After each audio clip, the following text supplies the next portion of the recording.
All right, what up? This is Joe, and from me to you, with me is Northeast Mississippi Community College all-time leading scorer, rebounder, and shot blocker. His number 32 jersey has since then been retired by the school. After transferring to Mississippi State, he was named MVP of the 1996 SEC Men's Basketball Tournament.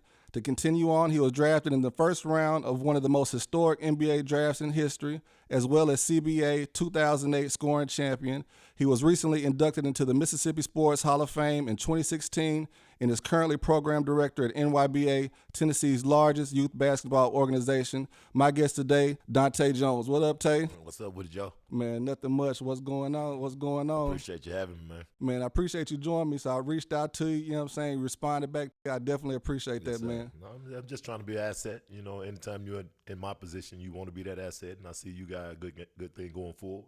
Let's just see how we can benefit those listening. Dig that. I appreciate it. All right, well, let's go ahead and kick it off. So I guess to get it started so we can kind of get a better understanding of who Dontae is, tell me a little bit about your parents. Who are your parents? Where they grow up? You know what I'm saying? Well, I'm a Nashville, I'm a Nashville kid through and through. My parents grew up in North Nashville. As a youth, we kind of migrated to the east side. I guess if you're Nashville or familiar with our city, the North Nashville to East Nashville transition was a thing that was going on in the mid '70s, where the younger generation that were having the babies end up on the East Nashville. So we're North Nashville bound, but I'm an East Side kid.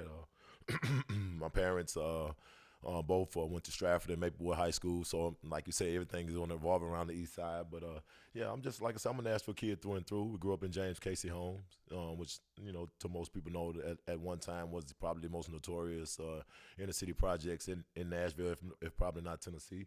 And just to be part of that upbringing and to have both parents in that type of upbringing, like I said, we didn't have a whole lot.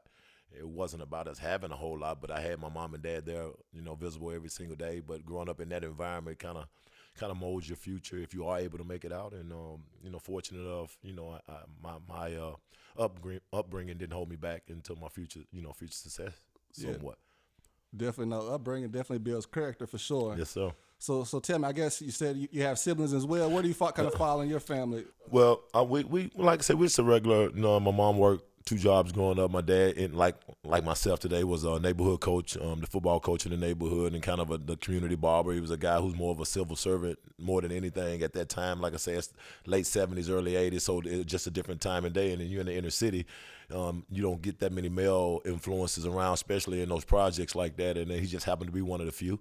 And while my mom was going out there grinding and making sure she did what she had to do, he was on the opposite side trying to be as beneficial as he could. And like I said, I kind of watched it from both sides. You're a little selfish in your upbringing when you see your parents, benefiting more or doing more for others than you think they should be doing for yourself. And him being a coach in the community, someone that the young men recognized and fell upon, because and somewhat of myself, seeing how he raised myself and my brothers. I got 2 brothers and a sister. I always had a couple of cousins that stayed with us at all times. You know what I mean? So we, I guess they kind of seeing how he handled us, and then they leaned on him for certain things. So, like I said, just him being who he was, probably the way that he handled that situation, not being so, I would say, affluent. You know what I mean? He didn't have riches and so much in the resources part of it, but mentally he was there. He was always there, and he had enough discipline to understand how to make it all work. And my mom just, like I said, I saw her hard work and dedication and kind of watched it all and kind of molded myself. But they were just general parents, caring, loving, made sure that we had the best of what we could have, and nothing more than that. But they did do a lot more for others than they probably could or should have, considering what we had. But like I said, leading on down the line, it kind of molds you to a person. When you do have a little bit, you share, and you rather aid in the bet than anything. And like I say, they just hard work in general. My mom passed away not too long ago, but like I say, those lessons and just kind of watching her, from my whole life, just kind of molded the work ethic. It probably carried over in my sports. Yeah, no, definitely. Yeah, condolences to your mother as Yes, well. sir. Yes, sir. Yeah, because definitely the stuff that you instill in children, like they said, the verse, it kind of goes a long way, follows them through life. So that's definitely good. So I guess tell me about your childhood. What was like the best part? What was the worst part, you would say? Really not a worse. I wouldn't go that way with it, because it was, you're a kid. It is, you got your brothers and sisters, you got your family. You don't know much of what you know, but we made the best of it. I mean, and being that my dad, once I got old enough to play sports, being that he was so heavily involved and then he coaching and things like that, made me more of a community kid. It made us more of a community family than normal, so we were accepted a little different.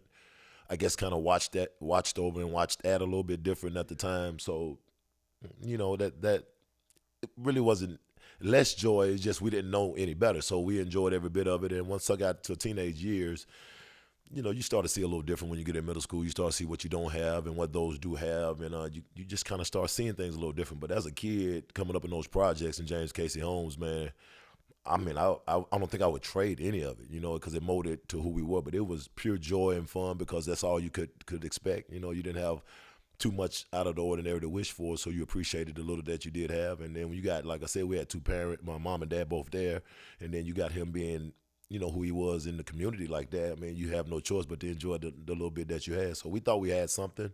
We knew we didn't have everything, but it was a lot more joy than it was negative, as a youth. Yeah, no, for sure. Yeah. Back then, times were even for myself a lot simpler. Yeah. Myself being a little bit younger than yourself, so I definitely know Yes, that sir. for sure.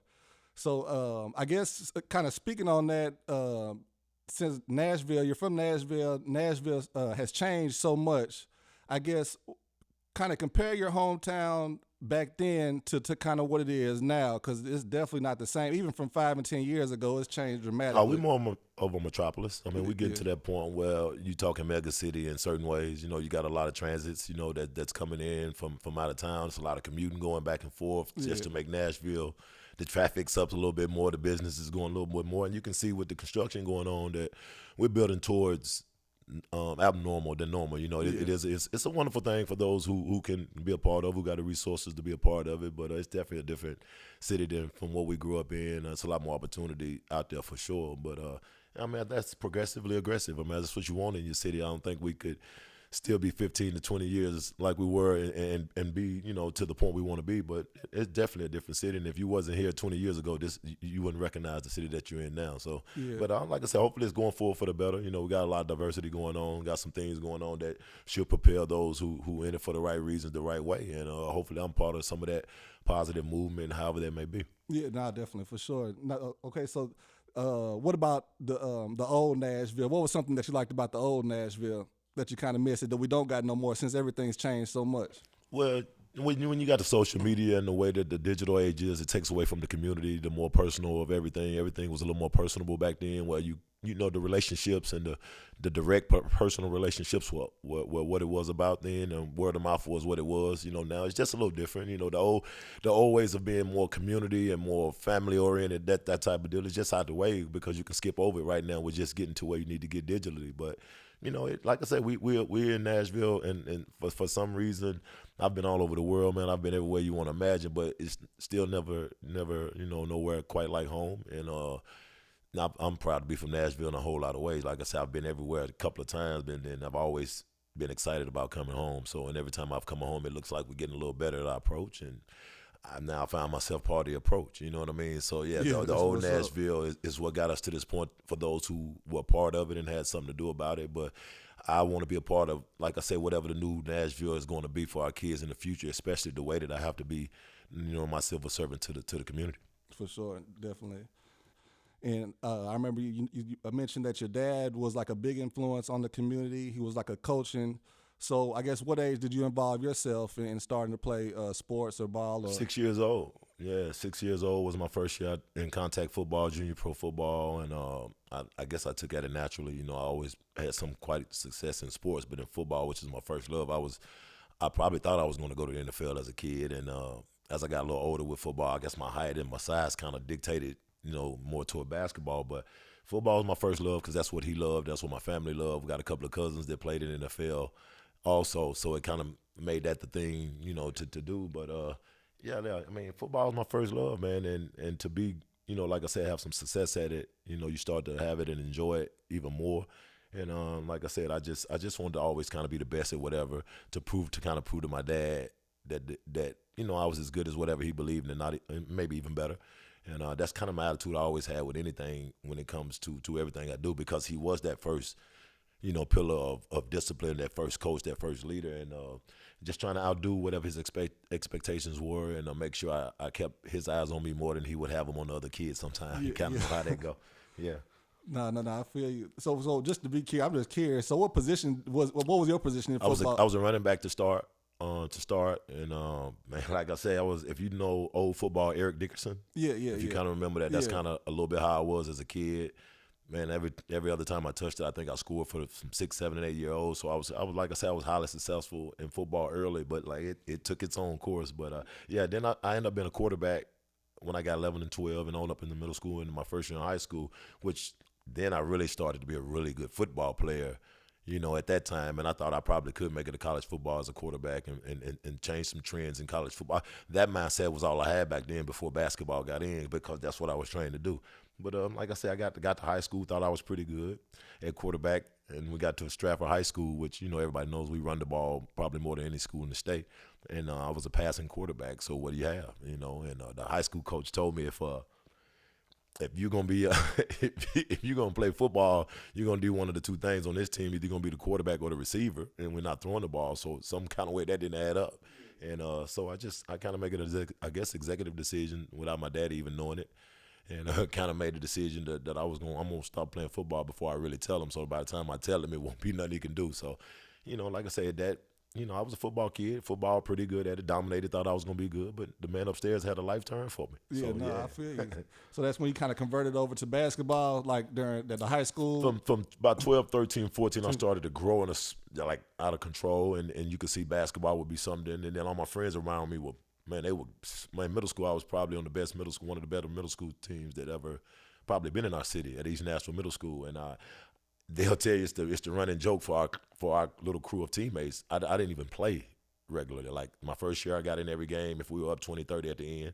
And then my 8th grade year, I started a little bit at the beginning of the year, being that I was the quarterback on the football team and yada yada. But I wasn't quite much of a basketball talent yet. So I wasn't even at 11, 12, 13 years old would even considered a solid basketball player, if any, at that time. So like I say, but my height, it took its course, and I had some real good kids around me, real good friends around me that were probably so much better than me at the time, and a little older that I didn't know. I didn't know they were that much older, at the time. So they just pulled me forward. And once my time came, by my freshman year, it all kind of picked up. Okay, that's when you kind of noticed your talent developing. By the time my freshman year, it was basketball was gonna be part of whatever I do, no matter what. Every day I woke up, I ate, slept, drink, everything basketball. So it kind of, probably the first 6 weeks of my freshman year, I knew I was going to be a basketball player.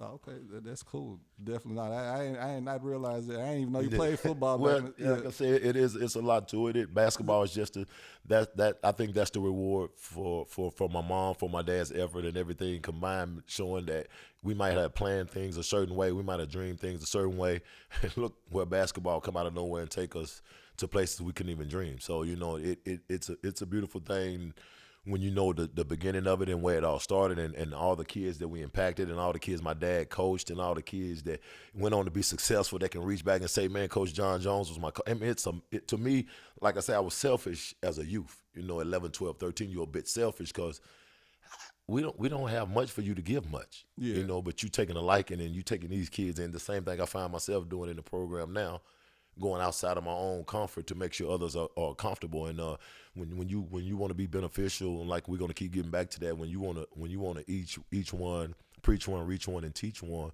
you got to aid and abet. You got to do that. And a civil servant is what it is. And my dad was there to start this thing off, and it's going to keep coming back to him. That was my first coach, my first person that I wanted to raise my expectation levels to succeed, I guess, pass. And like I say, I'm probably more him in ways that I ever recognized, not even trying to be, but I guess that's how it's supposed to go. Yeah, no, definitely instilled that in you for sure. Yeah. So I guess you started to recognize your talent here, I guess, at Stratford, 9th, 10th grade, balling out of control a little bit. So how did others start to treat you at the talent, I guess? Well, I mean, we still haven't we're not gonna get much success yet. When I'm telling you this about my high school part of it, it's not much success coming. It's just me personally knowing that I was probably progressing and being gifted talently more than those around me. But my 9th grade year, we played the first 9 games, I guess, freshman year. Then I flunked off. I was ineligible at the end of the first semester by a point or two. Just some things that we laugh at still today because we know that shouldn't have happened. Yeah. But playing around and being immature, I was a 14-year-old 9th grader. It's just a whole different world back then. I just wasn't coming from middle school into high school, and then you from the, like I said, we're in the inner city, we're in those projects, and then it's just a lot of things that goes on when you begin in those teenage years. And I kind of fell off my studies a little bit, but I was still growing, and I was still going to the community centers and playing all the basketball I was supposed to, but I wasn't doing it when I was supposed to do on the campus. And for whatever reason, I got on track my sophomore year and was eligible my whole sophomore year. And it just happened to be the year with one of the best basketball teams ever in our city, Whites Creek High School, in 1990-91 with David Vaughn, which is still, probably the best player ever come from my city. If people really sit down and think about it, he's the reason we are where we are today. And the first game ever in the Jamboree, we had opportunity to play them. I don't know why. We got to play them. We one of the youngest teams ever, and they one of the best. And I had an opportunity to catch it off the rim and get a dunk in that game on him and his team, and which at that time you just have to see the atmosphere of basketball. Yeah, no, I can imagine. And it blew my mind too, and I just couldn't believe that it happened. My first 2 points ever in a varsity game. I hadn't scored any. I hadn't even played a varsity game, and to do that on your first, you know what I mean? It just changed the way I thought about basketball, and the reception I got from my classmates and everybody that following Monday in school, or make anybody want to turn it up a notch. Yeah, and like I said, I took basketball, took the liking to basketball in ways that most people wouldn't, and it also caused me to fail in my studies again. So I was eligible my whole sophomore year, ineligible the beginning of my junior year. You see what I'm saying? And then I'm one of the highly touted kids in the city and in the state, getting highly All-American nomination, that type of thing. But now when it's time to perform, you're not even eligible. I get eligible my junior year. The second semester of my junior year, now I'm eligible. Now I'm back. I'm grown almost a little bit. I'm mature. I'm a basketball player. This is my time to go make up for lost time. First 2 games back, I probably had double best games I probably had in my high school career. And in that second game, I break my knee. And that you guys as junior, and that was my last high school game. My second game coming back after being ineligible the first semester at Glencliff High School in the first half. I still can see everything. And I came back and played in the second half with a broken leg because didn't really know at the time it was that bad. That was my last high school game. Last time I stepped foot on a high school campus. So the story takes a lot of turns and little, before it gets to the part where we can celebrate a little bit. But, hey, the journey less traveled is what it is, and we here today to talk about it. Yeah, no, for sure. Tell me, it's kind of went through all those obstacles. Like, how did you manage to kind of, after you go through it or try to at least manage staying clear of maybe what you might have experienced from the previous time, or what did you learn from that experience that you can maybe share with resiliency? somebody? First of all, it's just being resilient. Yeah. A lot of the things you're gonna go through, you don't control. So once I started realizing the things I could control, I had to handle, then excuses stop, and then you stop looking for blame. You just have to keep being resilient when you have the opportunities to be resilient. And I just, for some reason, he kept putting me in opportunities to be resilient. Even though I wasn't playing high school regularly, I always played AAU and travel ball. So I went all across the Southeast and did all my basketball that I didn't get to do in high school in AAU. So, thanks to Coach Tom Kirby and the Music City Players, Music City Stars organization way back then for giving me that opportunity when I wasn't even eligible in school. So how I'm even one of the selections on your team when it come AAU time. So like I said, I was always given those opportunities to show and show up and show out. And like I say, for some reason I did what I was supposed to do at the moment of truth. And some people, get in those tough situations and they don't thrive. I've just been able to thrive, and my adrenaline gets going a different way when I know all chips are on the table. And in every situation, like with school, again, like I say, I dropped out of high school after breaking my knee or whatever. But right as that happened, my knee gets healthy right in enough time for the AAU season. I end up having one of my best AAU seasons that you could have. We end up playing in the Nationals, and things start happening. I get attention from summer ball in less than 3 or 4 weekends, and I couldn't get in the whole 2 years. So it just changed I was lucky. I was resilient. I was there. I was blessed more than anything, just to keep being someone that others trusted to be someone that they thought could take them over the hump. You know what I mean? When I couldn't even get it done in school. So when I kept seeing the people believing in me, the belief in oneself starts to grow too. Now, you can't be naive the whole way. You can't keep smacking these people in the face, or those opportunities fade. And after that AAU summer right there, I came back. I still didn't get my grades together because I was so far behind and things like that. But going into that senior year, when I seen my friends all eligible and kind of seeing lesser, and this is no disrespect to anybody at all. It's just I felt I was the best kid in the city, and I think everybody knew that going into my senior year, and I never had a chance to present that. So the chip that I had on my shoulder of sitting out and watching and that hurt. Like it really, it hit me some type of way knowing that these guys had done everything they supposed to present and get the opportunity, and you're supposed to be the best. And not only you're not there to present yourself for you and yours, you can't even help them get the attention they need when the attention is supposed to be there. Back just like when you were a sophomore, when David Vaughn introduced you to high school basketball on a high level and allowed you to prepare yourself forward. So it's things that when you look back like, man, maybe my journey had to be what it was for me to recognize it to be in the position I am today, but it was definitely not the road that I would wish on anybody else. It's definitely the road less traveled, but it just was a lot of little wake-up calls, and me could go left or could go right. You know, and with that dad and mom being in your life the whole time throughout all the process, like I said, it's whatever that backbone is allows you to have to think before you make decisions, and there you go. You at some point you'll get them right. Yeah. And man, somebody was looking out for me because a friend of mine on that AAU team that we're talking about named Matt Coble, still a good friend of mine today, helps me coaching with the kids and everything, still with what we do. And he went to the visit. He went down to Northeast Mississippi, which is why I ended up going to junior college. And he was going there on the visit itself, but he already had a scholarship to go Division I if he wanted to. He was just testing the water. For some reason, he went and told the coach, hey, if you're looking for a big man or you're looking for someone that can change your program, I got a kid in Nashville. And he was talking about me, and we had only played AAU together. Mm-hmm. You see what I'm saying? And I hadn't even been eligible. So look at the UA in Mississippi taking the chance. It's just a whole lot of dynamics that, again, go in my favor. And he came up to see me, and I wasn't in school my senior year, so he came up, I think it was like in March, April. And I wasn't even in school. I hadn't been in school in 6 months. And coach called my mom. My mom got in touch with me, told me I need to be at school by lunchtime. And when I tell you the rest is history, the rest is history. You know, we did what we had to do. Whatever happened. He offered me the scholarship to go to junior college. And at that moment, you would think everything is gravy and it's time to go. Well, I still hadn't taken my GED because I still hadn't been to school. So this is April. I got to be in school in August. I guess here it comes August. They coming to pick me up, and it's time to go JUCO, and I still hadn't taken the GED test. You see what I'm saying? This is the immaturity part. This is the part of it where, yeah, you're resilient, but this opportunity about to slide right here at the last moment. The last GED test available, I get a chance to take it. The Friday before the Monday, Tuesday, I had to be at school. Take it with a blind faith, not knowing the results until 2 months later, but I'm already in school. They coming to get me, enroll me, I'm ready to go.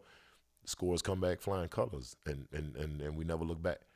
You know, so like I said, I would say for you to start that whole question, resiliency. I mean, I probably had a chance to be more resilient than most in the opportunity that have been given to me. You know what I mean? So when opportunity presents itself, you know, you just got to be there to either to take it head on or give your best effort and live with the results. Yeah, definitely. I always agree with that. At least try it out, get your best effort, live with the results. And, yeah, excuses and resiliency, that's definitely a lesson to learn for anybody, I would say, for sure.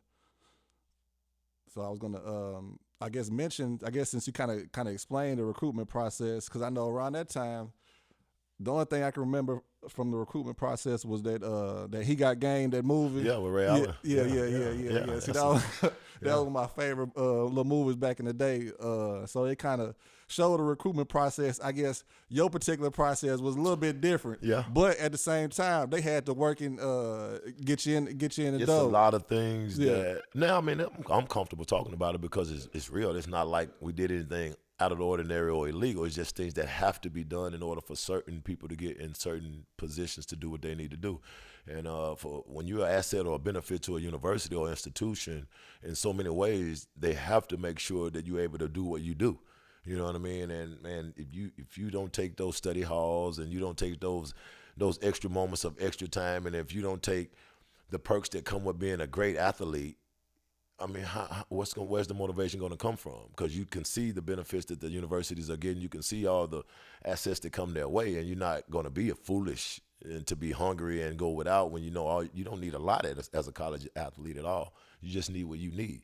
And it's perks to come with that, not to say anything yay or nay, but it is very beneficial for you to perform at a high level. And if you're doing that the way that you're supposed to do, and those folks trust you to be yourself all the way through, then you can find yourself a Ray Allen and He Got Game.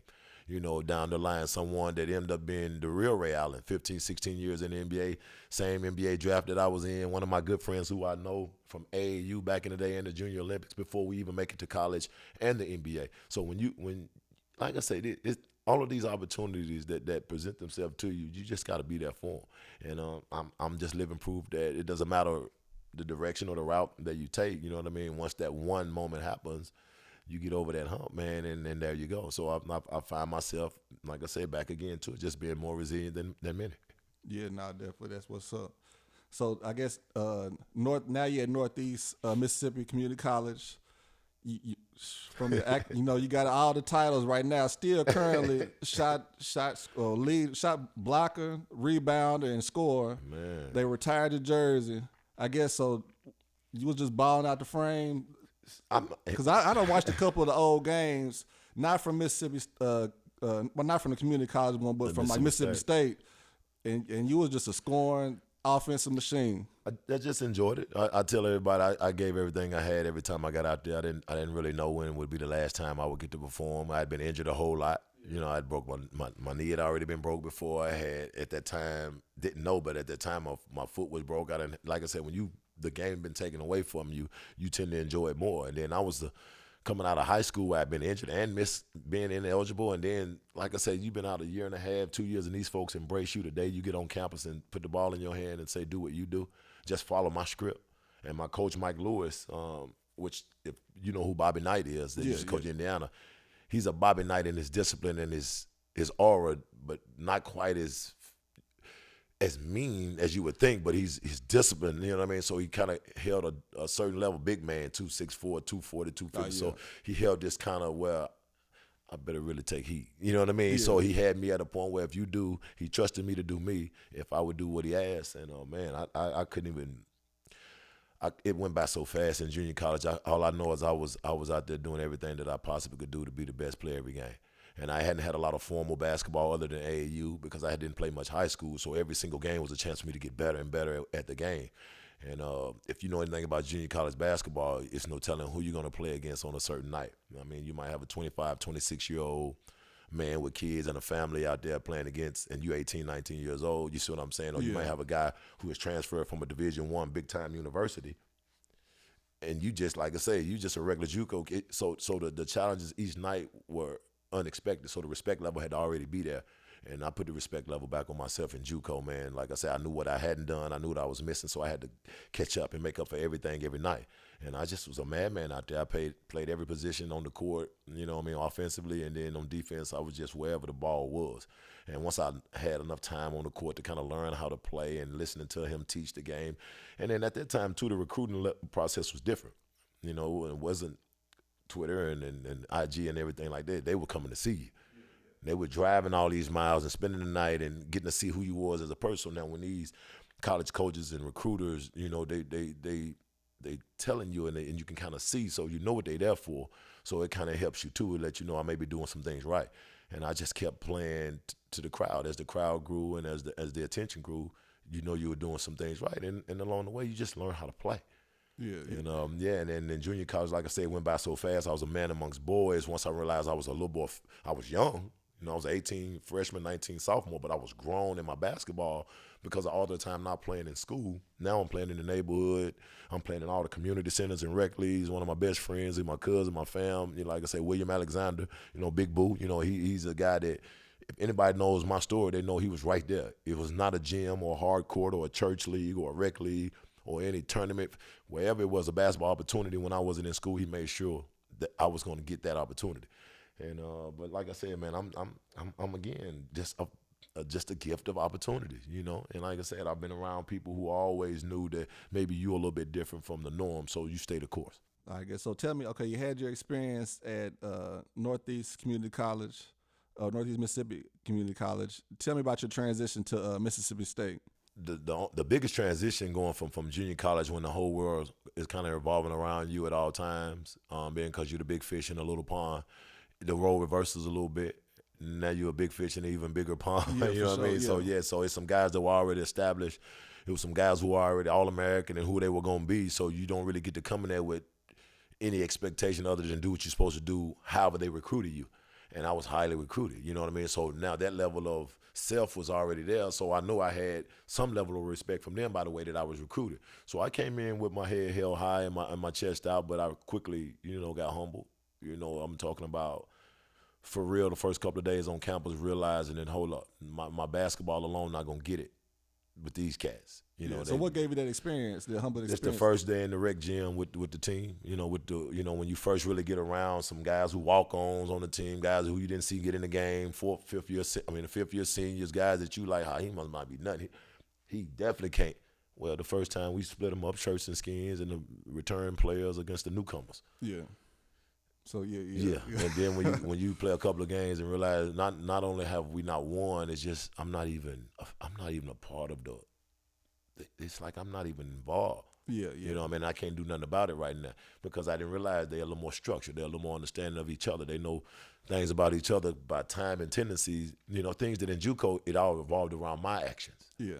So I wasn't looking at my teammates the same way that I had to look at these cats. I'm getting the job done, so pressure, not so much as pressure. I already know I'm getting well on them. A couple of possessions down court might not even be, it's not your job this time. Your job may be to set a pick or fade away out the play to be a diverged on this, that. And it took me a while to figure that out, especially in 5-on-5 without the coaches. And it just was a rude awakening how hard they played, how physical they were, how much tougher they were possession for possession when I started was looking good in hooping. Which I think a lot of guys who are high-level recruiting, high-level production guys, before they get on that Division I campus, with that first couple of weeks is tough on you. And I'm not saying it was a bad, like I couldn't show myself. They probably seen different. But I'm talking about inside knowing like, nah, this ain't the guy. This ain't the guy that they recruit. I got to, you know what I mean? So once you get that respect and get humbled and learn how to work, and then they showed me how to work, showed me how to get in the weight room real good, showed me how to train. And then you become one of them. And if you got the right set of teammates, which I end up having, didn't know from day one that they would be that great. These are guys that wanted to see me successful in order for their success to match. Because they had been successful. They'd been close. They already got All-Americans. You got all SEC performers. They've been to the Sweet 16. But they say you the one can take us to that piece that we've never been in ever, and still the school has never been. And I guess they were all right in their approach because they pushed me to be something I would have never dreamed that story would happen like that first year at Mississippi State. Well, the only year at Mississippi State. Yeah. So we the ball bounced for us. I had some great moments. Ended up being SEC tournament MVP. I like I said, I've always played every single game with the intent of being the best player on the court. Not the most points, not the most rebounds, but with the best being the best player. And for some reason, that year just kind of kept rising to a crescendo. And when we got into the SEC tournament, it played out for me. I just think I did everything. I tried to do everything the right way throughout that year. I was hurt. When I first got there, I didn't even tell you about that. The second week there, I was hurt. I ended up being hurt all the way to Midnight Madness. The same injury I ended up having surgery on before I got drafted. So I had 2 surgeries within 12 months, within 14 months at Mississippi State and the NBA draft. So these are things, like I say, and this has nothing to do yay or nay, but that's that resiliency again of knowing I really can't dwell on this injury right now, knowing that this little bit of pain ain't stopping my production. And in hindsight, I probably do things a different way, knowing how the game will go and milk it a little bit and enjoy the fruits of it later. But on that journey to it, we got to get it. We got to get it. Every single game is that best opportunity. In the SEC tournament, it just rolls. It rolls until everything happened just right for us. And just have an opportunity to play against one of the best teams in college basketball history. Yeah, I was watching that game, and then you just went off. You had like the first 11 points or something. I don't know if you had the first 11 or 13 points the first quarter. It just was one of them games where we had played them earlier in the season, and they beat us pretty good at our home. And we probably competed well with them more than any team for the first half and the first 5 minutes of the second half. And I think we got a little relaxed, and I made a costly mistake that led to a 14, 15-point run at a time. And I don't even think very few people even remember the possession, but in our highlight films and a whole lot of things that go on in our little history, that play pops up. And I still remember as that being the play that changed that game. And I always wanted the opportunity to, if we play them again, I won't be the reason we lose that game. So what play was that? It was a play right out of a time our coaches just drew the play up for us to go pump fake. A guard was going to fake like he's going to baseline and pop back up, and I was just supposed to get it to him and fade on through and rotate the ball through. But we had got it earlier in the year where we faked the back door and give it right back to him.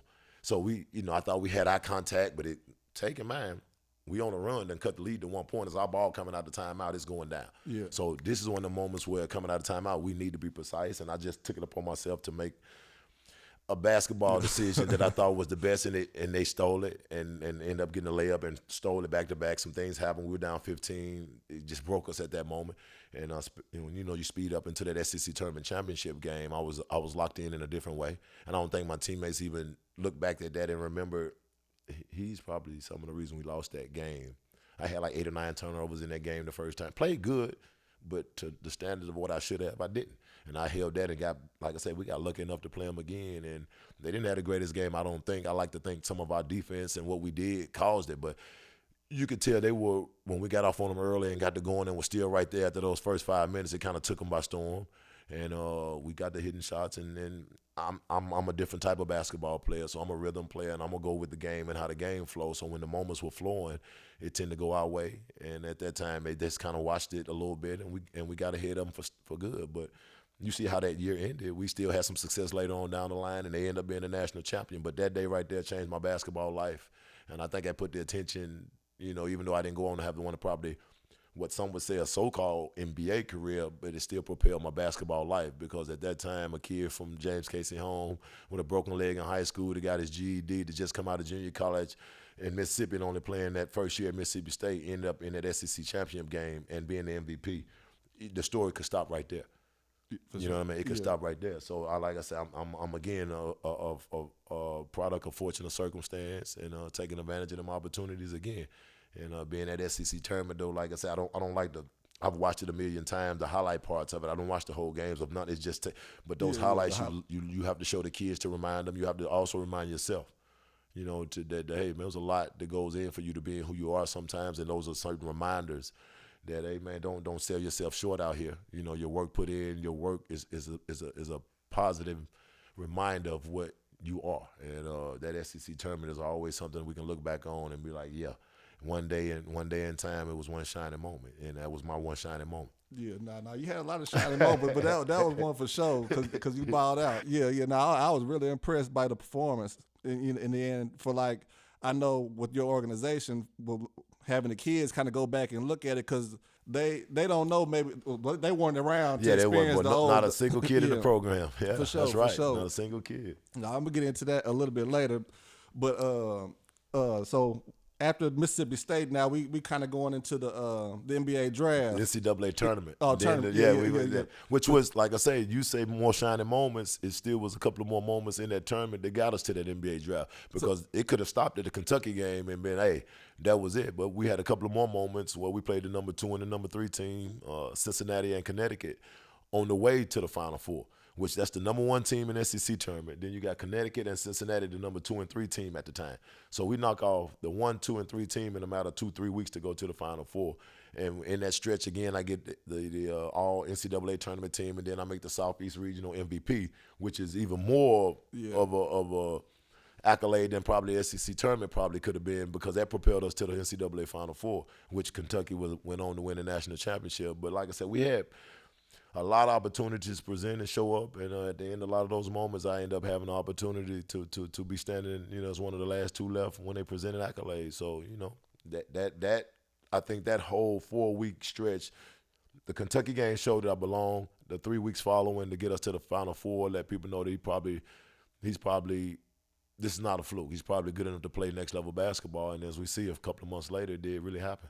Yeah, for sure. So I guess out of those 3 games, those last 3 games, which one would you say hit it off the most?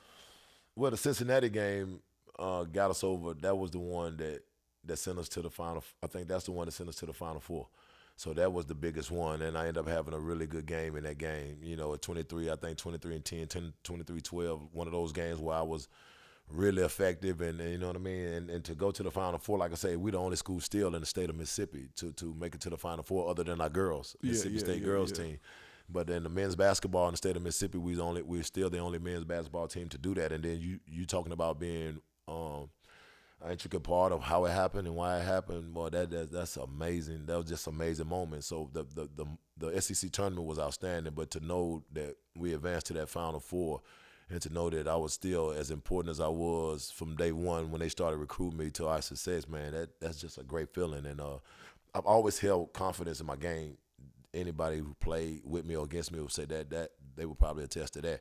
But when you gain certain confidence of your peers and those around you and those who've been believing in you, and you like, yeah, I really did do some of the things that they expected or believed me to do, just like going back to my pops. You know what I mean? Sure. That's that feeling. And like I say, it led on, propelled me to greater things, to being like you say at the beginning of the intro, probably one of the greatest NBA draft classes there ever was. And we still talking about that draft class right now, so it must have had some power to it. Yeah, no, definitely. So I guess before we get there, I guess at what age did you see, I guess, the potential in yourself that you may have the potential to make it professionally? And what kind of gave you that indicator as well? I would say. Tough. I don't see. Like I said, I don't know if that ever happened to where I could say I'm going to the NBA. I'm an NBA. That it's never. I don't think it happened like that. It didn't. And if it did, I need to find one of my family members or friends who can remember when it was said, or like, this is when you said. It just happened. Yeah, it just kept happening, and you look around and see you in rare territory, and you don't want to pinch yourself because you might be dreaming. Then you start seeing yourself around who they say the best. In order to be mentioned with the best, they may think you are one of them. And after so long, like I kept telling you, when I was in junior college, all those coaches coming and all that attention, and you start seeing they're not coming for everybody else, and you keep getting all the attention and the letters and this, that, and the third. So you start to understand why it's coming your way. And you can read, you see the media, the basketball magazines, the newspapers saying that you're probably this ranking or could go this in the draft, and sometimes you have to believe it. Yeah. And I'm telling you, when people mention and say, what are you thinking about entering the NBA? What do you mean, what am I thinking about entering the NBA draft? I think after the Final Four loss to Syracuse, when we lost that game, the first question was asked by the reporter was that, are you going to return for your senior season? And we never had a discussion with anyone, not a coach, no one, my dad, my mom, no one. It was just the expectation that the next level, you ready for whatever the next level, you ready. And then when they asked that question, and what are you going to do? And I still know exactly what I said, because it caught me off guard, because that's not what it was. We wasn't there for it to be talking about going to and I was like, well, first of all, I mean, I wasn't even thinking about entering the NBA draft, especially not today. We're in the Final Four. We're trying to win a national championship. But if I got an opportunity to be one of the top 20 players in the NBA draft or be a first-round draft pick, from my upbringing and where we come from, I would be a fool not to enter the NBA draft knowing that I would be drafted. And especially, like I said, I'm coming off an injury and a lot of things that wasn't in our favor. Academics definitely wasn't in your favor if you're going to go back to school for a senior year and you kind of see what I'm saying? So I made, again, the executive decision without even consulting with anybody more than myself.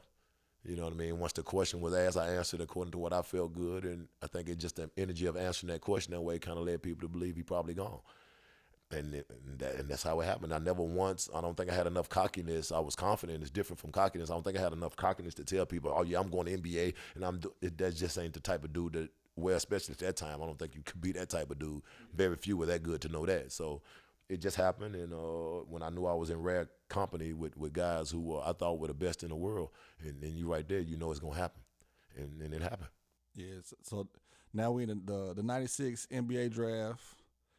You getting drafted first round, was a 21st pick. Yes, sir. By the Knicks. I understand like there was a lot of issues, like you said, throughout, kind of had injury here, injury there. So I know they kind of played a lot of role in your NBA career. So tell me, I guess, a little bit, because I know that you went from the Knicks, then to the Celtics. Yeah. You know what I'm saying? Got traded to the Celtics. Well, I mean, it's a business, first of all. So when you're in college, you fail to realize that the whole entire process is applying for a job. Yeah, for sure. When do you think about that? The moment that you're not playing. And I'm one of the few rookies that came in that draft already injured, knowing I was going to miss my whole rookie year. So it's a business, So I kind of knew coming in I wasn't going to play right away, so I had to learn things about the game that I didn't learn when I was a high school dropout, and I didn't get a chance to learn in junior college, and I only had 1 year at Mississippi State. So in so many ways, that rookie year for me was an intern year on life. Like, you got to grow up now. Maybe if you were playing basketball on the court, you would miss a whole lot of things that you're going to need later in life. But that realizing that it was a business when you first get in there, and that this guy who has been there 4 or 5 years before you, and this guy who makes this salary on this scale right here, no matter what his production or how good he is in your eyes, he's going to play his particular time. He's going to do his moment, and your time is going to come when it's going to come. And it just allowed me to grow up as a man. That from getting drafted to the time I got to New York and preseason started, I was a whole different a whole different man. And knowing that, like I said, this is, if I could just get myself healthy enough to be able to be productive enough to get myself that second contract, this is where it's gonna happen. Because every one of these guys are grown men, Hall of Famers, guys who who are next level guys. But like I say, the wake up call was, as soon as you get drafted, the fun is gone. The business is there, and if you're not playing like I was, and then you're on the sideline watching, and then it really becomes a tough grind. Because I had never been without the game so much like that. You know what I mean? Especially at the highest point of your life. So yeah, that wake up call is letting you know this is about you now. You got to be punctual. You got to be on your game. You can be the best you that you could possibly be every single day and get a little reward for it, and still have to continue. Because this thing is already set to work a certain way. Now, if there's injury happen or some things drastically happen, then you might get opportunity to perform who you are. But this story is already being told. You just happen to be part of the contents in here. You know what I mean? So, yeah, but the business part of it was a wake-up for me, a big-time wake-up. Dig that. Yeah, I feel you.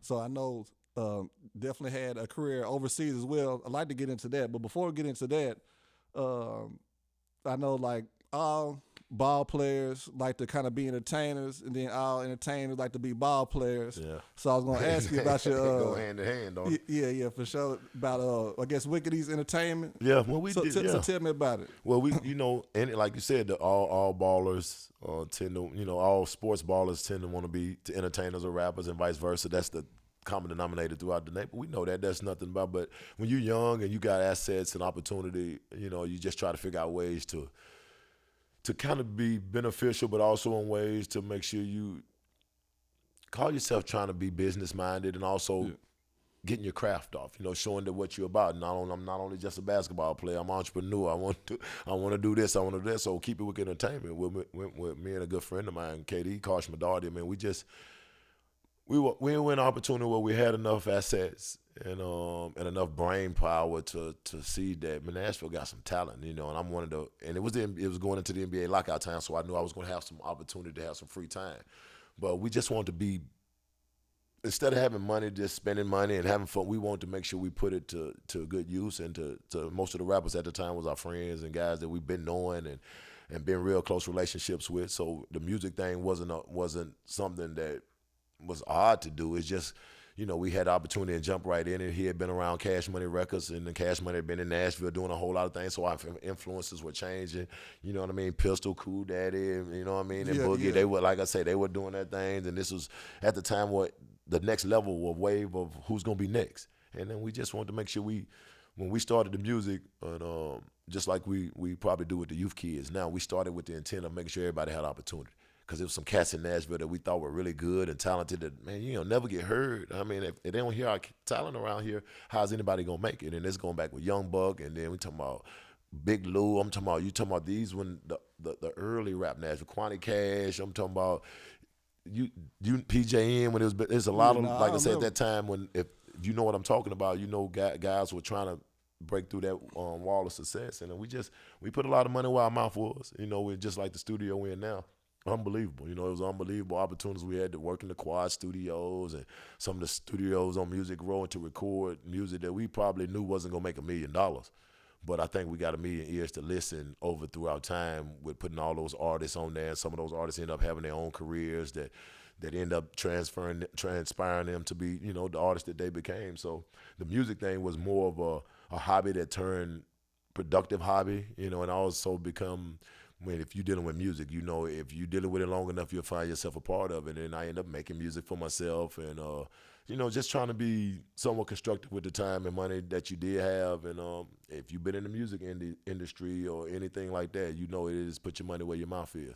And we did that for a while, and it paid its dividends. It did what it had to do. You have your ups and downs with it. It is not the corporate America. It is not your quote unquote way of doing things in business, so things do happen to derail your path to success in that. And we had things that happened with the nightclub, with the shooting in the nightclub, where you're always going to be a part of it, which we know I didn't do anything to have involvement, but your involvement is already. Yeah, and sure. You get it by association in a lot of ways. And that night, the night at the nightclub, it did more than just probably derailed the rap career, just put a negative on my basketball career because it's at the same time the NBA lockout, and you talking about guns involved and shooting involved, no matter who's guilty or not guilty. Come on, man. Yeah, and then I'm an inner city kid. I'm already got the reputation of being where I'm from, so I don't need any more marks of negativity on me at the time. And it just, timing was the worst thing that ever happened for an incident like that. Being that you didn't do anything, there was no, what could I do about the situation besides not been there? But I hosted the event, so here we go. Yeah. And that lesson right there, and that little bit of time right there, just changed my course of, I guess, responsibility a little bit. That's around the same time, I end up figuring out if I'm going to try to fight this NBA dream with this baggage, or I'm going to try to get myself in a situation to go make real money right away before those opportunities are few and far between. And I think we were leading up into the overseas stuff. The NBA stuff was I had a good time. I learned everything I needed to know. Went to the playoffs with the Knicks in that rookie year, seen everything Michael Jordan had to offer in the Last Dance documentary. We part of that because we were the second best team in the East at that time. Got traded to Boston, played a little bit, got some chance to show that I could belong in the league. Rick Pitino, if you know that Rick Pitino situation wasn't a delicate situation when he took the job. Yeah. And I'm part of, if coming out at that time, I just beat them in college, or we beat them in college. So I don't know if our relationship, I don't know what, we don't know that. Always going to have the negative if you ain't playing, and your surroundings and support are not going to be in so much support of him. So it wasn't the greatest of smooth of thought process in Boston, but I worked my tail off. I earned every dollar that I made in the NBA. Every time I got on the court, I think they could see that. Yeah, what I mean? But I just didn't get enough opportunity to present. But I was resilient enough to not leave so much of a negative on my basketball life that people overseas didn't think highly enough to offer me contracts throughout the last 11, 12 years. Following 11, 12 years after that. Yeah, no, definitely. Because after the NBA, but before y'all had the hardest chains at the time in the Ville. I ain't gonna lie, y'all had a wave. Y'all had a whole wave. Y'all said you put like a lot of money into the in the community. Into the community. We did. You said recoup some, may not recoup some, but you gave a lot of people in Nashville like $1 million worth of memories and dreams. You know what I'm saying? I didn't even really look like. So I didn't. Before you said that, I wasn't even thinking so in depth in it that we really did. I forgot about the real movement. We really did invest. Like you said, we had the chains that were not cheap chains. These were real deal, expensive chains that these boys were having on their necks around here. We try to make it look in unison with everything we do with our clothing and things. Like, it was a lot going on within our little, I'm gonna call it a rap group because we really wasn't that. We was more of a family. It was like a community that turned into a family that supported everything that was involved. Yeah. And like I said, we just wanted to be more than, I guess, what the average person in society would think you would be in that environment. We knew we were from that environment, but we knew we had bigger dreams and we aspired different, and we knew we had college background in a sense too. So we thought we could mold and kind of change the direction of things. And I think it was more about us doing some positive for those who didn't have opportunity to do it positive than really trying to go platinum. Yeah, I don't think that was our dream either with that. We just knew that this is our homeboy right there. That's a guy that I like his music myself, and who better not to support it than if you like it, than yourself, if you can. And we supported our own. The city supported us. It was probably some of the greatest community music of support through the city that we've had. I don't think the city has been together on a project since that. That's every side of town, every kind of connected all sides. And looking back on it, I definitely wouldn't change that for the world. That doing a lot of positive was done out of that. A lot of positive came out of it. And the result was some things that would never happen again, shouldn't have happened. And everybody laughed about it. Why did it happen? What I mean? But it happened. And then to look back and know you scot-free and didn't do anything about it, you can laugh on it. But I took a chunk of negativity and lost quite a bit of money to be made with that situation like that. I don't think everybody else took a bit the loss like I did. Karshma did. My partner did. I know he took a little bit of negativity in public, but when you're talking about on that high scale of corporate America and having a chance to make a living just on your being, I think at that time was just probably devastating that it had to happen while the NBA was at a negative moment in the lockout. You're in your own city, and then those things happen. But it wasn't so bad in the approach and the tempo and what we were trying to do. Nah, exactly right. We had good intent. A lot of good did happen. A lot of art, like I said, wouldn't be, and we like to say this, not saying it selfishly, but we're part of Young Buck's success. I mean, for him to come up in his music success, I mean, that's what you want to be, part of someone's path to success. I mean, we're not going to be the reason for it. Yeah, no, but it's we're part of the path because he was on the journey. Yeah, yeah. And then that time in Nashville was like we was talking about what were the olden times and the new time. That was that community, that was that family, that was that more of a, we had to be in each other's presence to get this respect and get all our information transferred, versus now you don't even really have a feel for someone these days. You don't have a comfort for them because you can digitally do these things. And like I say, in so many ways that old style of together rap would have been, and together music would have propelled Nashville to what Atlanta ended up being if we'd have stuck to that format. But it's a rat race and not a marathon, and we got a lot of people want to be in this. And I wouldn't just say Nashville. We talking about our own city, but everybody wants to be the first to do it versus to be the one who supports the guy who goes first. Yeah. And if you don't win, that doesn't mean you can't support. And I think we haven't got all the way around to that comfort of giving my man his roses and pushing and cheering for someone other than myself, even though it may not be no benefit for me. I think if we start doing that as a whole, that intent we had back then to start pushing some of our guys who are independently good, we'll be behind them even more. You know what I mean? I definitely agree, because they say the first one over the hill gets the bullet or gets the arrows. I guess that's the saying. So it'll be, if everybody got down together like they did in the past, it'll definitely be, because the whole city was at that pushing time. It. Yeah. And we didn't have one single artist except, like I said, I think Hot C and CP. Yeah. You know what I mean? Where you talking about CP and they were Eastside Material, but I think we changed their name to Wicked Material to kind of fit the record label. But we didn't have an artist, if you're going to talk about for real. Those two guys kind of motivated the movement part of it to make us go out beyond the whole city support and kind of support a group of our own. But without those two, like I say, without Wicked Material, CP and High C, without those two, we were just pretty much a soundtrack, pretty much a compilation. You know what I mean, of artists, spitting whatever you want to spit. And we had I'm talking about, we really never set out a dialogue or titles or anything. We let those artists give us what you think, not really give us. We paid every artist that was in there. I mean, back then, money wasn't even transferring hands much back then. But we, like I said, we paying everybody involved in studio. We doing things that to this day they probably still don't do.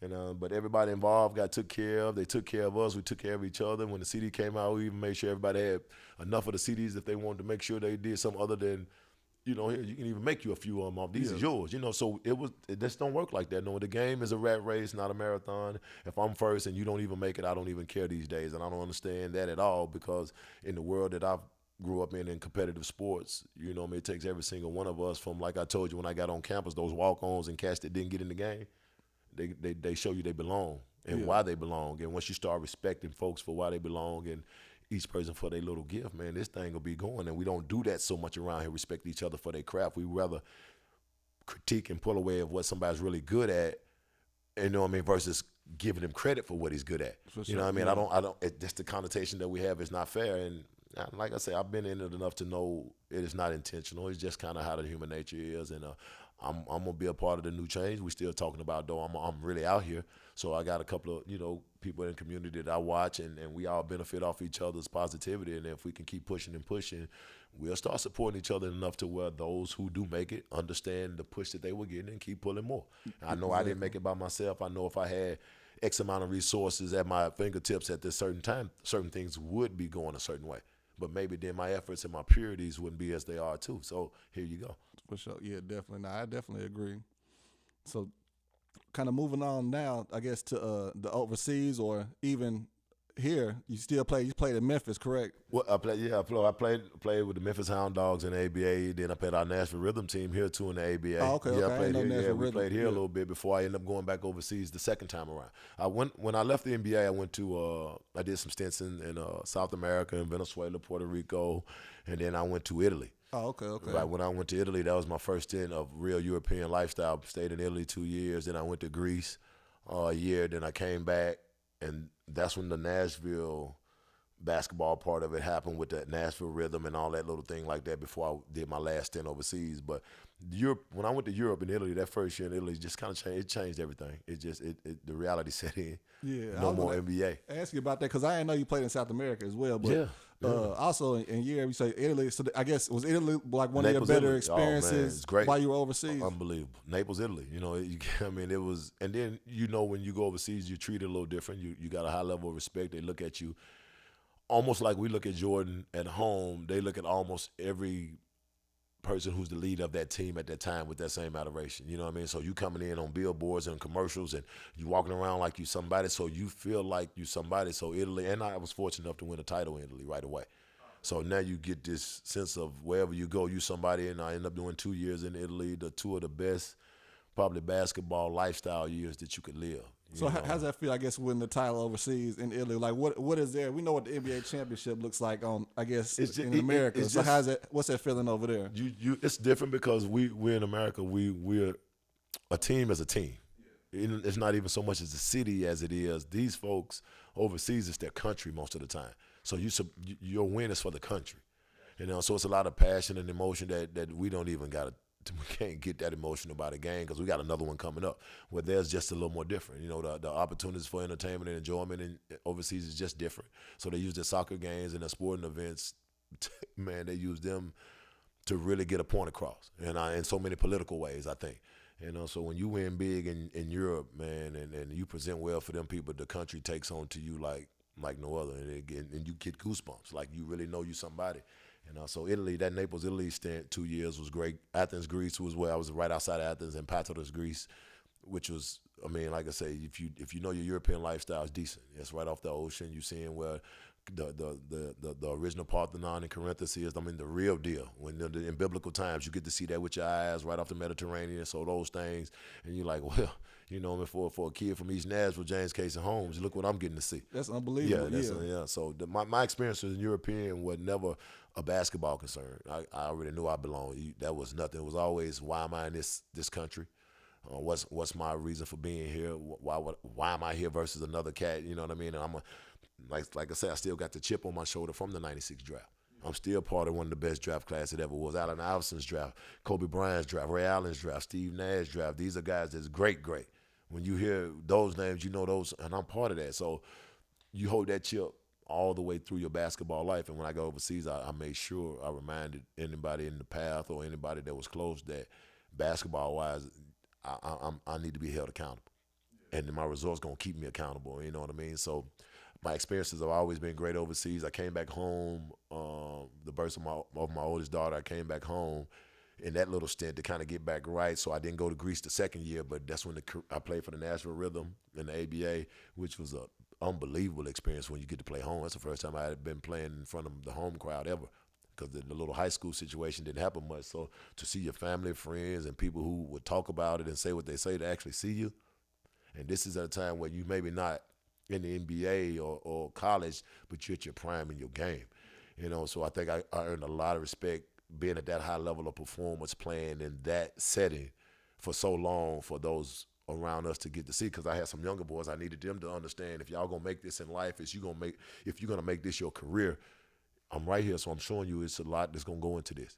So if this is gonna be your professional, this is the way you're gonna earn a living. We right here in the semi-pro and the ABA on this low level of ball, and you see the max level of production I have. You see the intensity I still got to have, and we ain't making a whole lot of nothing. So if you're willing to sacrifice, come on, I'm here with you. And they bought into it, man. It was one of the most pleasurable experiences I probably ever had as a professional, knowing that these were my friends. These were my younger guys who looked up to me and right here on the side with me, and we making Nashville, giving Nashville opportunity, you know what I mean? So that right where it propelled me for what was to happen next. Like I said, I ended up going playing maybe 15 games at home, and then I went to Korea, man, and life changed. It got me back to where it wasn't the NBA, but the production and the fun level was just like I was in the league, because there was some consistency to it. I was there 3 years.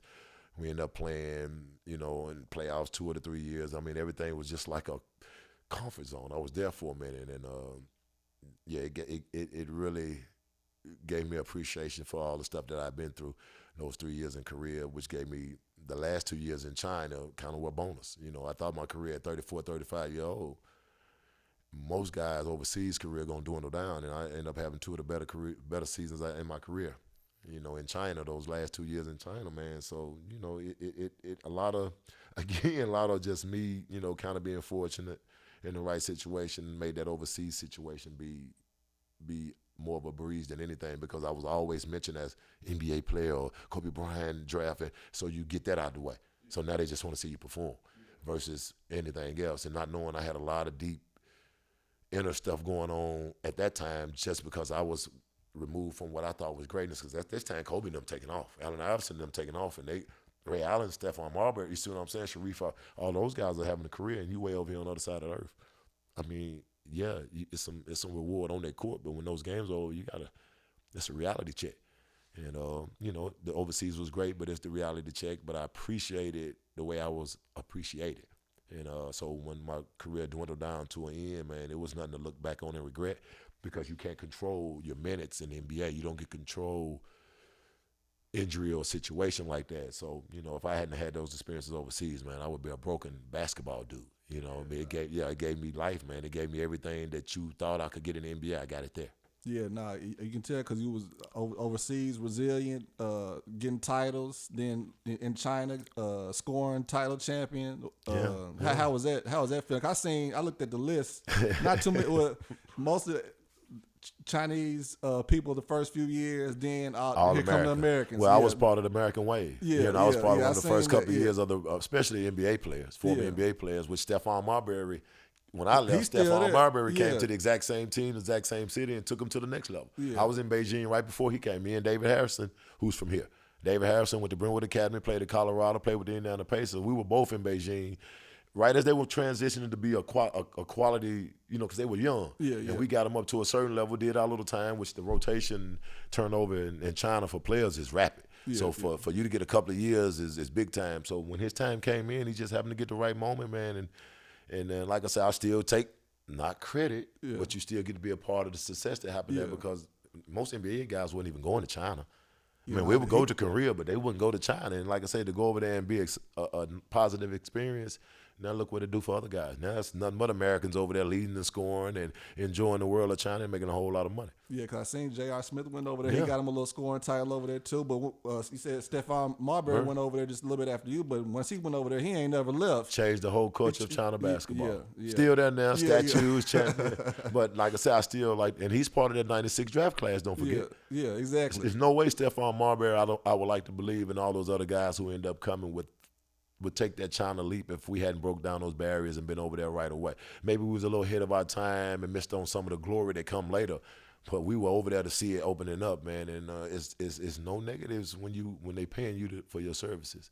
And then when you go to China, you do know you are paid well for your services. Not the best lifestyle and the way of life, but they make sure you are well taken care of financially and digitally. I can imagine it. The culture's probably different. Maybe take some getting used to. But as far as the it's worth it. It's worth it. Yeah, definitely.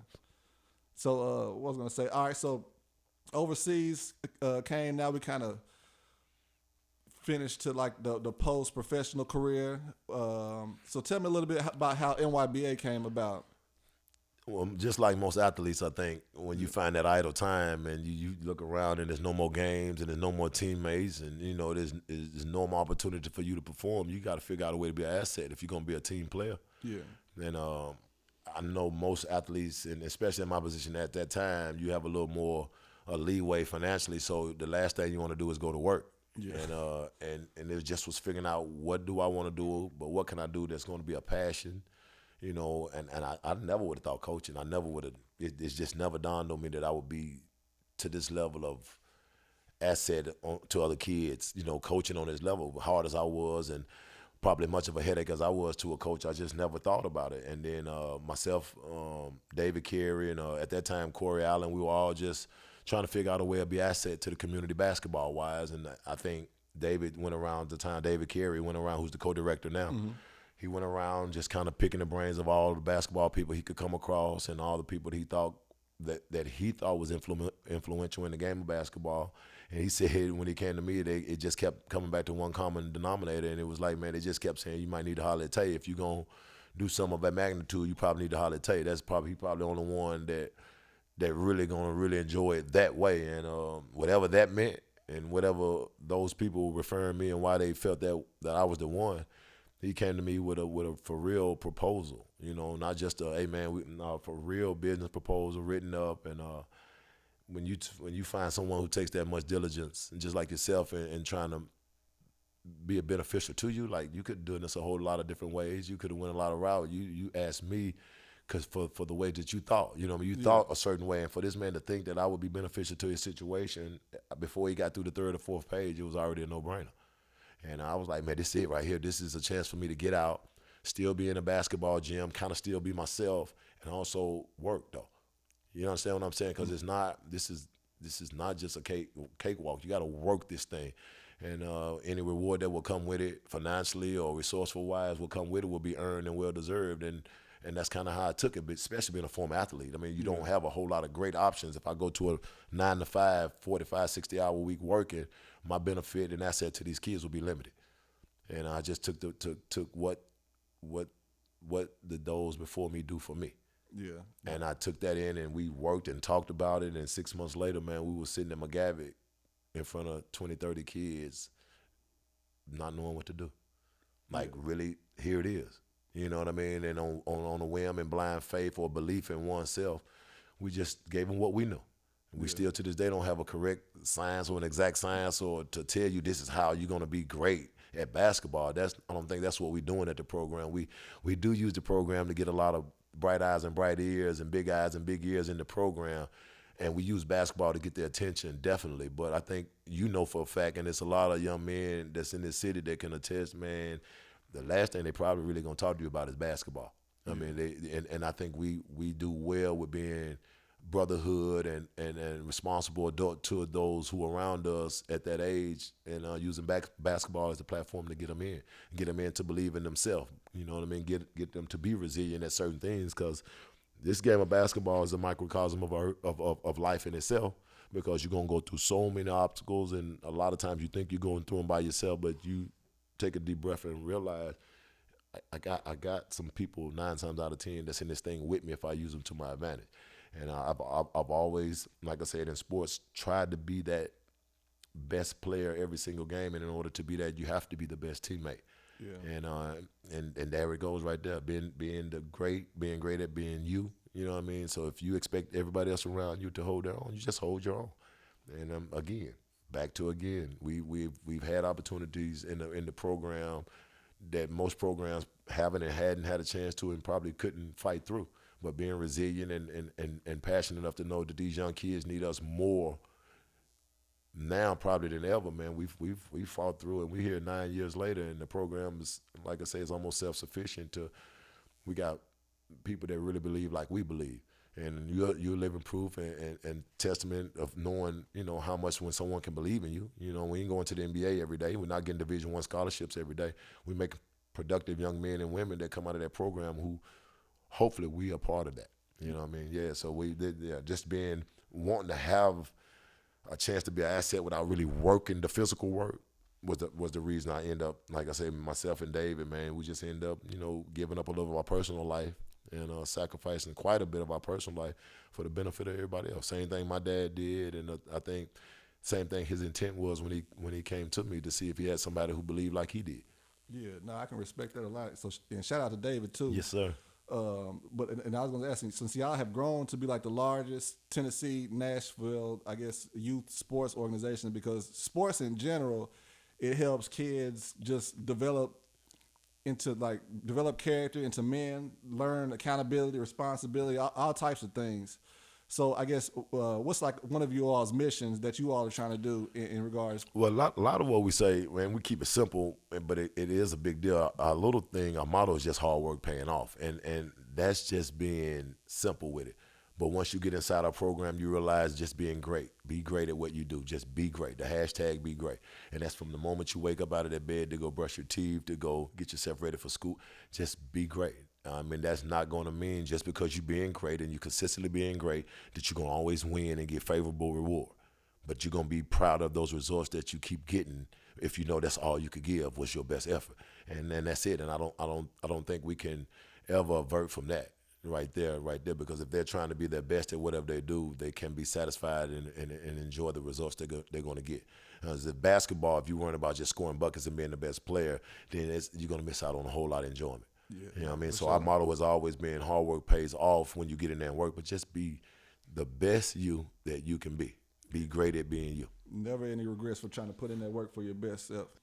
So back to NYBA, I know you kind of spoke about it being like a community, like a brotherhood, mentor type of ship. I know of one of your teammates, Brandon Adams.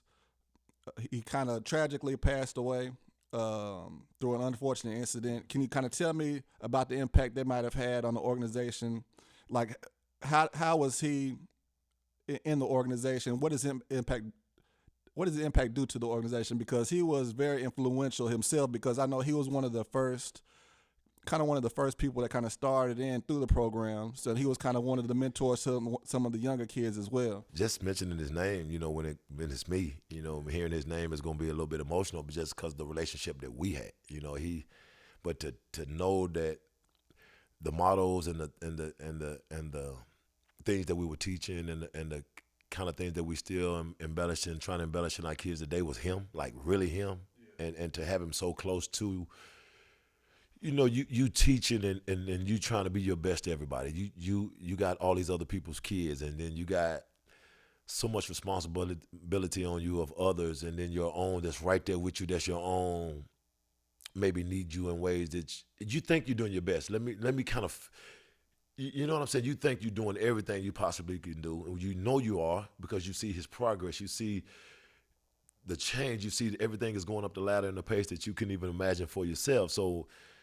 When you just mentioned the name beat on like Brandon Adams, it's going to get emotional because everything we've taught, everything we've shown was from a 7th, 8th grader. You know what I mean? From a 7th, 8th grader, not given a chance, very small in physical stature, played with a couple of other programs, not given a fair chance, given a run around, this, that, and the third, and some kind of way bounce in my hands. At the time, I'm just learning Dontae Jones as a coach, as a mentor. I'm just learning myself as an influence out here. And for someone, for that dad to come and say, hey, I've heard, I've seen, you just what my son need. Like, wow, you get that responsibility, and we hadn't even had the responsibility of the community yet. And like I say, the relationship and to see him grow and knowing that he trusted everything I said, he trusted everything we believed in. I could be a daddy to him. I could be a friend. I could be a brother. And then forget being a coach. We already established the basketball part to another level of more than any kid probably I had. But to know that he had overachieved in ways that he couldn't even imagine, man, and to have it taken away, it's such an inopportune time. Like, it wasn't even development time to even figure that one last moment of what I want to be out. That hurts more than anything because you don't get to see the fruits of, you only saw the journey. They don't get to see the fruits of what that was about. This is not the kid that we pegged. Even though he was ours, this is not the kid that we thought would make waves and splashes out. This is the least likely to succeed. And to know that your inner teachings and your beliefs were working, and to know that you can look at that kid and be like, man, yeah, he maybe not physically. He's probably not physically here, but he's always spiritually here in the way that we get down. And the way that I do what I do, and the way that I pour into these kids, he's my reminder. Because not many kids that we get in this program are All-American. Not many kids that we get in this program they don't know the basics of basketball like people think. I mean, we don't have a lot of great basketball players who sign up for skills and drills and sign up for our fall and winter league. We have parents who believe in us and also believe in their kid enough to trust us. You know what I mean? So when you, like I said, you got that kid who overachieved and the program was a positive for the program. So had some adversity, had some moments to where you still trust the program's belief and you get and got it all right. And I think some of the response after his death and some of the response in the celebration of his life following that can let you know the impact that he still has on everybody. That impact that he has on me is going to always be a daddy more than a coach. So I'm going to share him throughout every kid, a little piece of me and a little piece of the way whatever that was we had, I'm going to always be able to give. And I noted it to be true to work because he was one, like I say, Brandon B-Don Adams was a firm believer of not just anything that Dontae Jones had to say. He was a believer of what the NYBA did as a program because his dad was. And Juan is still to this day, Juan Adams is still today a firm believer. But when you mention B-Don, that he's our foundation now. He's the reason we can point towards and use his life, nonviolence teaching, also an academic, overachieving. We can always use the sports part of it, and also be realistic. He was slight of frame. He wasn't the biggest cat. He wasn't going to University of Kentucky. He wasn't going to be a first-round draft pick, at least in our trajectory. You know what I mean? So the story we were talking about when we started the dream to have that much passion and emotion for the program, for me to be blessed to have that kid right away as someone, and he's not the only one. He's not the only one, but he is the ultimate and probably of what we try to do and the way that we try to approach everything we do. And I'm glad you brought it up that way to mention to him, because he's propelling the program forward in ways we couldn't without his impact. You know, we were doing things good. We were doing things in the right direction, but sometimes the man upstairs throws a wrench in the way that the direction has to go. To constantly remind everyone involved that it's a certain standard and it's a certain level of expectation that we all have to hold in this program, much more than a basketball win. We may not win another trophy, we may not win another tournament. If we can get a lot of kids with the belief in themselves that we had to beat on, and then you tell me the NYBA is not a productive program. You tell me why we shouldn't be even larger than what we are if we can get kids who have no clue or no dream of the NBA to really enjoy the process of what basketball can do for you in order to get that other parts of life that people like myself and those people that volunteer their time able to share with these kids. Because I'm not the only successful person in the program. I'm not the only influential asset to the program. I'll be way naive to think that that's the case. But I always told you, I surround myself with people who I know are positive influences for me, who can do way better than I could do in certain situations. So therefore, I know those people around me, if I sit back and just be concentrated and focused on great at being me to these young men and young women in this program and share my basketball passion, those who are around will tend to be, if I'm correct in my assessment and judgment, we all the same. So if everybody influences that right there, even when I'm not getting my chance to share my moment for the next beat on, every person in that program has a little bit of that passion for it. Because this is a volunteer thing. This is a very few asset gain thing. This is a thing where if you don't put your time in 60, 70 hours a week like a real job, these kids are not going to have these opportunities, especially through the COVID and the pandemic. We hadn't even had gyms and opportunities to perform. So where all these kids go? Yeah, no, and it's a blessing. A lot of people don't take that time out to realize a lot of the volunteer time that you all put out to kind of help and with this. It's just your own free personal time. It is. No incentive of it, but just to kind of the passion for our for parents what you're doing. are our incentive. Yeah. The parents that believe in their kid, that's the incentive. Other than that, you're blessed to get any other reward other than that. Yeah, no, I'm glad to hear that. And I was gonna mention myself because I know Juan. I know he's a great father, and then he was one of the first of my partners that I knew that actually had a son. So for myself and kind of the situation around B-Don, I always looked at B-Don because my son is a little bit younger than him. So I kind of always looked at B-Don, kind of his way, what he was doing as like a track to kind of guide my son along the way as well. So I know in my heart, I always feel a certain type of way about it as well. Yeah, it's tough. I know his impact on just the community. And then like you said, it goes beyond. It maybe help kind of raise the standard at NYBA, the expectation standard, push it a little bit further, and then I guess so people can kind of know and realize what life is all about. You know, it's all about decisions and things like that, accountability. That it's all a part of life, even in sports and outside of sports as well. So, no, I'm definitely glad you kind of yeah, man. That's Brandon forever beat on. Yeah, always. Yeah, forever done.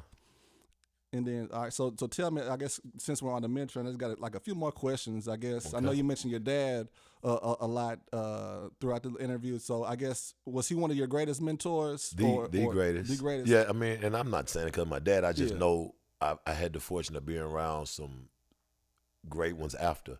And without him being who he was and how he was, I don't think I respond to those other men accordingly. Yeah. So he had to be, because his teachings and everything, he let me go. He never questioned another decision after I started playing basketball. It was no more questioning. It was always in support of, you know what you're doing, don't you? That exact statement, you know what you're doing, don't you? And that only meant I already showed you everything I could ever show you. You chose this right here. Now you got to use all of that into that. So he is the greatest influence, and it probably will always be, you know what I mean? Because I would have never dreamed and believed in myself if he hadn't did it the way that he did it. I mean, he always put me, and he never sugarcoated anything. He never gave me the easy route. But for some reason, I always maybe, and he wouldn't let me know, but I know I exceeded his expectations more times than not. And to know he was he's still alive now, but to know my dad's proud of me like that's the ultimate badge. And any other man proud after that gonna have to know I had to make him proud in order for you to even. I would have never been able to know how to make whatever proud I made you if he hadn't have been who he was to me, how he done it. Because I had a lot of coaches, like Rick Pitino, Jeff Van Gundy, my head coach in Mississippi State, Richard Williams, all of those guys, Mike Lewis in junior college. Those are guys who are great at their. Right. So they're great at what they, you know what I mean? So I would have headbutted the wrong way instead of headbutting with him. I would have headbutted the wrong way if he hadn't been that impact that he was. Yeah, I like what he said. You know what you're doing, don't you? You know what you're doing, don't you? It's so like we don't put it all in you. Yeah. You know what I'm saying? Ain't no sense to me keep, and he wasn't a daddy ball guy, and not in a bad way. He just, if I prepared you, then it's time for you to work. If I got to keep doing it for you all the time, and what if I'm not here, then what? And that's just kind of how he was. And they never came to practice, only came to the game if it was necessary because I had other brothers, sisters, and siblings. So you see the responsibility again. You have to hold a lot of that accountability and be a lot more resilient on your own. Yeah. So he's that dude, and he's not only for me that dude. It's a lot of guys in Nashville, Tennessee who became successful. I can name drop a whole lot right now, but that, like I said, that's on a whole nother topic. But they always will come back, and when they see me or my brother or any of my family, like, hey, how Coach John doing? Because that's just kind of the man he was. He demanded you be the great you, and if you think I'm somebody, then who are you? Dig that. Yeah, that's good stuff, man. So I guess tell me now, kind of get to the end here. What's the goal next for, I guess, maybe NYBA? What do you all got planned next, or Dontae in general? What you got coming up? Well, myself always to keep being that positive influence and asset, and show those realistic beliefs that they can happen to our youth. I want to be someone that they can firm believe in, that you can make it. You can be as successful as you think you can be if you do those small little things that we talked about along the way and consistently do it. But as a program, my whole focus is always on the overall picture of making sure our youth are getting a fair chance. It don't matter where you're from, what dynamic, what genre. If we transparent over here, you know what I mean? We only see production and positive. And if I'm supposed to be somebody that these people think highly of, and they willing to keep on bringing their kids to our program and allow us to share our expertise, who am I to stop and deny the wave that keeps growing and growing? So NYBA, the Nashville Youth Basketball Association, for me is everything. It is me. It is, and I'm not saying me selfishly. It is the dream. It is a person who came from very obscure beginnings, and to make it to the highest level of his craft, and I've done it the whole way, unconventionally and kind of homely. It was always done where it was people within reach that had to have their self do what they do to help me go forward. And so I just want us to keep growing. And when they say Tennessee's largest youth program, and that's for real, we're not exaggerating. We are a 12-month basketball program, camp, clinic, showcases, tournaments, travel. We do everything that you could possibly muster out of basketball because it is my life. And I am fortunate enough with David Carey, man, for him to trust me with his brain trust of the way he wanted things to go, and just to let me be me to the community, man. And we like thick and thin, oil and water, man, and we know how to play each other, good and bad to each other to make sure it balances well for the public. And I think hopefully what we've presented these last 9 years, or up until this point, these last 9 years, I hope we've presented positive. Because if you can see, we're not just one of the largest, we're probably the most diverse. Yeah. And I am very proud. I'm very proud to be. And when I say that, because everybody thinks inner city because of who I am. They think because I come from that I'm gonna take care of everything that I'm supposed to take care of. But the game took care of me, not an individual. And this game, it allows everybody to enjoy it the same. And that's what I think our program does that more than any other, because we have the opportunities to do that more than others. And I'm a blessed. I guess I'm more of a blessed figure in the city than I ever get a chance to think about. But when you get a chance to reach out on this platform and let me know and remind me certain things, then I can reflect even more. So when I do go out there this weekend and the rest this week and the rest this weekend with these kids and present well for our city, man, I can do it with great effort and great attitude.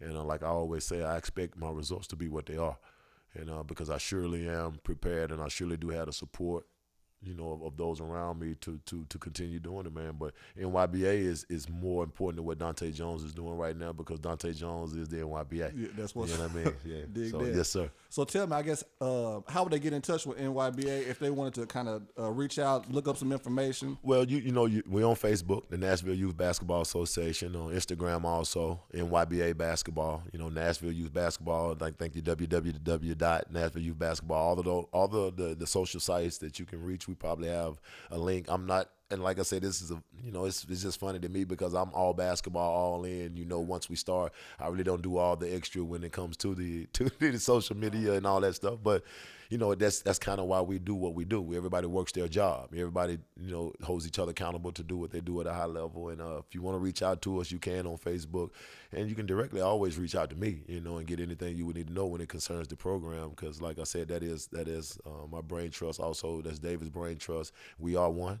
And the Nashville Youth Basketball Association hopefully has been an asset to your kids or any kids that's been involved in it, man, because I really live it. I've really lived that life, and every story that's shared is going to be a genuine that really happened. There's no sugarcoating this game.